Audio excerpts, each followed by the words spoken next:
కోటీశ్వరమ్మ నా పేరు. నాంపల్లి నుంచి వచ్చిన సార్. నాకు 3 పిల్లలు సార్. ఇళ్లలో పనిచేస్తా నేను. మరి వచ్చిన ఇల్లు కూడా ఇవ్వట్లేదు సార్. మరి ఏం చేయాలి? డబల్ గా సార్. ఎప్పుడో ఇందిరమ్మ పథకంలో 25 సంవత్సరాల కింద డీడీ కట్టిన ఆ పేపర్ వెనక పడేసారు. మళ్ళా డబల్ బెడ్రూమ్ ఆన్ చేసుకోమంటే నేను ఆన్ చేసుకున్నా. అది కూడా శాంక్షన్ అయింది సార్. ఇవ్వట్లేదు. ఆ పేపర్లు కూడా ఎడబడేసారు. ఏం చేస్తలేరు సార్ వీళ్ళు. ఏది రాలేదు సార్. 25 ఏళ్ల నుంచి తిరుగుతున్నా. ఏది రాలే. ఎవరు రారు సార్. వాళ్ళు ఎందుకు వస్తారు? వాళ్ళకి ఏం అవసరం? ఏం పాలన సార్? 2 నెలలు అయింది పింఛనే వాళ్ళలేదు. ఇంకా ఏం పాలన? బస్సు ఫ్రీ ఇచ్చిండు. ఆ బస్సులో ఎవడు తిరుగుతాడు? ఏం పని ఉంటుంది? ఇళ్ళలో పని చేసుకునేటోళ్ళం పని చేసుకుంటాం. మాకేం పని ఉంటుంది? నువ్వు చెప్పు. బస్సులలో తిరిగా ఫ్రీ ఎందుకు?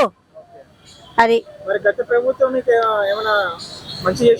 కేసీఆర్ ఉండగా 25కే పడుతుండే సార్ పింఛన. తిన్నా తినకపోయినా ముందు పింఛన్ వేస్తుండే ఆయన. మరి ఇక అట్లా ఆయన పోయిండు. ఇట్లా టోళ్ళు వచ్చిర్రు. ఏం చేస్తాం సార్? ఇప్పుడు 2 నెలలు అయింది సార్. మొత్తం కాలనీలో ఒక్కసారి వేస్తారు సార్. వేస్తే ఎవరికి వేయలేదు. ముసలోళ్ళు తిరుగుతుర్రు వస్తుర్రు, తిరుగుతుర్రు వస్తుర్రు. ఏం చేస్తారు సార్? ఇది నేను 6వ సార్. పేపర్లు ఇస్తే తీసుకోవట్లేదు. తీసుకోలే ఇప్పుడు. ఏం క్లియర్ లేదు సార్. ఇగో 25 ఏళ్ల నుంచి వానకుంటున్నాం సార్. సెల్లార్లో ఉంటున్నాం మేము. ఏమి ఇయ్యలేదు సార్. ఎవరు కలవలేదు సార్. సూరారాము జీడిమెట్ల నుంచి వచ్చామండి. మాకు అసలు 20 సంవత్సరాల నుంచి ఎక్కువనే అయిపోయింది. ఇక్కడ ఇల్లు లేదు, ఏమి లేదు. రెంట్లలో ఉంటున్నాం.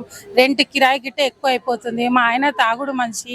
అసలు ఇంటికి పట్టించుకోడు. ఇక్కడ గవర్నమెంట్ నుంచి ఏమైనా సాయం దొరుకుతుంది అంటే అది గిట్ట లేదు అండి. మేము చాలా బాధలు ఉన్నామండి. అసలు ఇల్లు లేదు, ఏమీ లేదు. అదే ఇబ్బంది కోసం ఇక్కడ వచ్చామండి. అవునండి. అప్లై 2-3 సార్లు చేసామండి. 2014 గిట్ట చేసామండి. అప్పుడు గిట్ట రాలేదు. మనం మొన్న గిట్ట చేసాము, రాలేదు. మళ్ళీ అందుకే ఇవాళ వచ్చామండి మేము. ఇక్కడ ఫస్ట్ సార్ అండి. ఈ రోజే తెలుసు. అవునండి. కానీ అక్కడ గిట్ట ఇచ్చామండి. డిసెంబర్లో గిట్ట ఇచ్చాము. మళ్ళా అది కేసీఆర్ ఉన్నప్పుడు గిట్ట ఇచ్చాము. అసలు ఏది లేదండి. మా ఇంట్లో అసలు ఎవరు పట్టించుకునేటోళ్ళు గిట్ట లేదండి. అప్పుడు అయితే మాకేం తెలియదండి. ఇప్పుడుదే కొంచెం అర్థమవుతుంది, తెలుస్తుంది. అప్పుడు అసలు ఏం తెలియదు. ఎక్కడ ఏం చేయాలా ఏం తెలీదు. అప్పుడు ఇది వచ్చాకనే తెలుసు. నా పేరు సత్యవతి. సాయిబాబా నగర్ నుంచి వచ్చాం. ఈయన చచ్చిపోయి 7 సంవత్సరాలు అయింది. ఇప్పుడు పెట్టాము. మాకు మెసేజ్ వస్తుందని చెప్పారు. ఇదే ఫస్ట్ టైం. ఆరుగురు వచ్చాం. 6 అదే పెన్షన్ ఎవరికి రావట్లేదు. 7 సంవత్సరాలు అయింది.